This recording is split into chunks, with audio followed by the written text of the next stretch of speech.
அந்த பிரைசிங்கோட காஸ்ட் ஏன்னா இப்போ ஸ்விட்ச் இப்போ நீங்க போய் வாங்குனாலும் ஒரே காஸ்ட்டு தான். நான் போய் வாங்குனாலும் ஒரே காஸ்ட்டு தான்.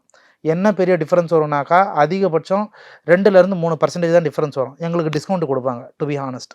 அத வந்து கிளையன்ட் கிட்ட சொல்லியே நாங்க வந்து செஞ்சுர்றோம். அதனால நீங்க போடுறீங்க நல்ல சுப்பீரியர் பிராண்டாவே வந்து போட்டுருங்க அப்படின்னு சொல்லிட்டுங்க.